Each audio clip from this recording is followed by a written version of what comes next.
All right, welcome back, class. Today we're going to do Fluids in Motion, Lesson 1. We've spoken about fluids for a while now, but it's always been static fluids, fluids that are not moving. So now we're going to talk about fluids that are actually moving. The first concept that we're going to cover is called the continuity equation. Continuity equation. What the continuity equation is about is basically that what goes in must come out. Whatever amount of fluid is passing by, imagine a hose or a pipe or even a river, however much goes past one place, the same amount goes past some other place in the same amount of time. Otherwise, maybe not so much with a river, but with a pipe or something, it would stack up. Imagine a highway with cars. Okay, pretty much you got to have about the same speed all the way through, or otherwise you get a stack up somewhere.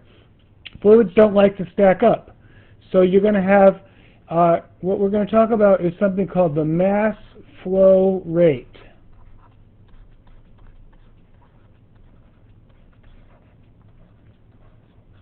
Whoops.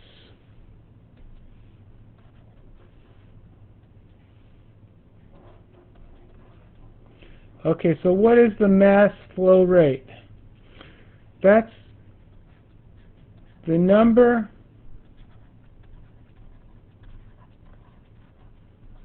of kilograms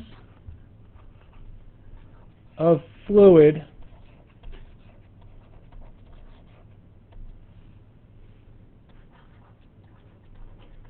passing through any point in 1 second. So at any point along the pipe, the same number of kilograms per second are going to go by. So the unit here is kilograms per second. That's the unit.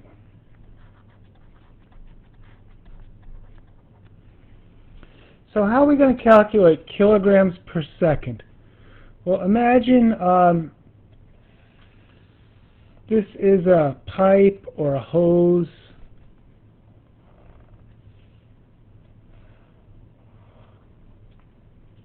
And you've got some fluid flowing through that with a velocity v. Okay, so here's your cross-sectional area of your hose, right? Now, a time t later, whatever was here moves down through the hose to some other spot, right? Some distance. Well, this distance, we'll call it x, is going to be the velocity times the time, right? The velocity is rate times time. So in a certain amount of time, you're going to have this area here of all the fluid that's here is going to move down to there.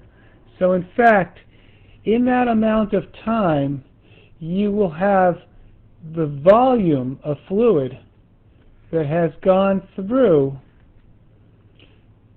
any point in that amount of time is going to be this volume of this cylinder here. Well, that volume is just equal to AX, right? The cross-sectional area times the distance. Okay, so that's also equal to AVT. Okay, so that V is velocity, that V is volume. Don't get them mixed up. Well, what's mass? Well, mass, you may remember, is density times volume. So that's going to be, the mass is the density times the cross-sectional area times the velocity times the time. Now, I told you that the mass flow rate is the rate of mass, how many kilograms per second go through. So, in fact, the mass flow rate is going to be the mass that passes through past any point divided by the amount of time that it spends. Right? That's the rate, kilograms per second. So we have rho A V T over T. The T's cancel, and we have rho A V T. So that's our mass flow rate. Okay, so here's one of our big concepts, right? Mass flow rate equals rho A V T. Now the mass flow rate at one end of the hose has to be the same as the mass flow rate of the other end of the hose. So we can have our continuity equation, okay, is going to be basically rho 1 A1. Now the V doesn't change.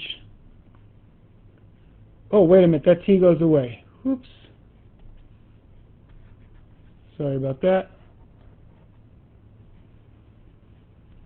I guess the V could change, yeah. So I'm going to put V1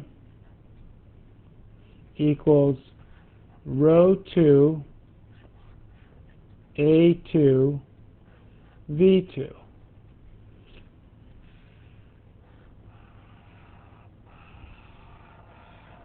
There's our continuity equation.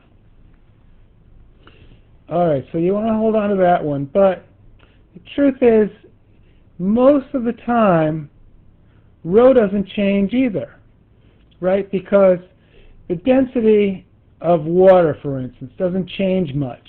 It's hard to compress it. It's called incompressible, relatively speaking. So let me make us a new page, and we can say, for incompressible fluids, we don't have to have the rho part anymore. We can just basically say that A1 V1 equals A2 V2. That's a really good thing to know. It's really powerful. So this expression, AV, area times velocity, that's equal to the volume flow rate.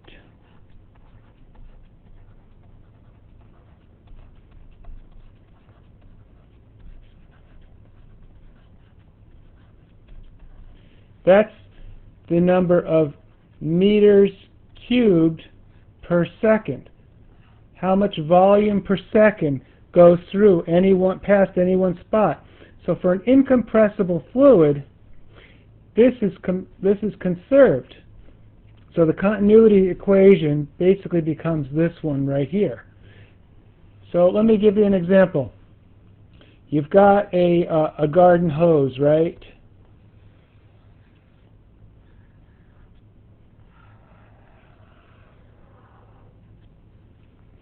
And the water's going through this garden hose at some V, we'll call it V1, right? And the garden hose has got a cross-sectional area we'll call A1. Now, then you take your thumb, okay, and you cover up half of that, okay? There's your hand. You're covering up half of that end of the hose. Suddenly, if this, let's say this A1 here is, say, oh, I don't know, let me just try to think about numbers and stuff. 0.0 0.02 square meters, okay? And let's just say this V1 is equal to 2 meters per second. If I cover this up so that A2 equals 0.01 meters squared, what do you think V2 is going to equal? Well, let's see. A1V1 equals A2V2.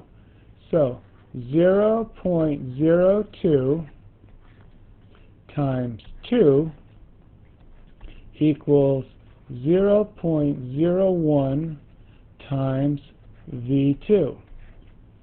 Let's see. 0.04 equals 0.01 times V2. Divide both sides by 0.01, and you get that V2 equals 4 meters per second. I'll bet a lot of you guessed that, right? You cut the area in half, you double the velocity. You make the area twice as big, it goes half the speed, because you got the same amount of water coming in as going out. It's incompressible. The same volume flow rate, the same number of cubic meters per second is going in this end. That number of cubic meters per second is coming out of this end. Well, if this cubic meters per second is going through this nice big opening, it doesn't have to go as fast. You got to get the same amount of water out this littler opening. It's got to go twice as fast in order to get the same amount of water out. That's the whole deal. Okay, so typically this is our formula that we use a lot. A1V1 equals A2V2.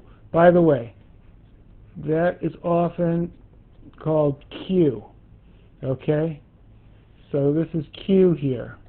Is the volume flow rate. Okay, so Q is area times velocity, and it's conserved for incompressible fluids.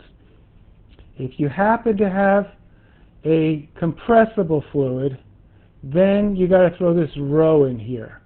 Okay, so then you're going to have rho 1 A1V1 equals rho 2 A2V2.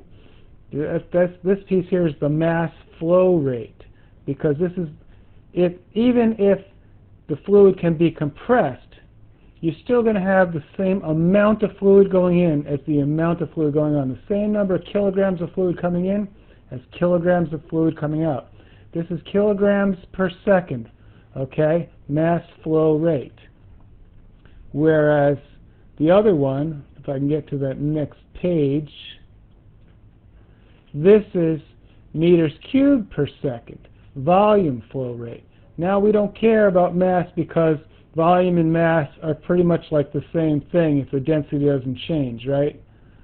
So if the amount of mass in equals mass out and the density stays the same, that means volume in equals volume out, which is really nice because we don't have to worry about rho anymore. We just basically have area times velocity is conserved. So that's all I got for you today. We'll do some problems in class. Have a good night, and I'll see you tomorrow.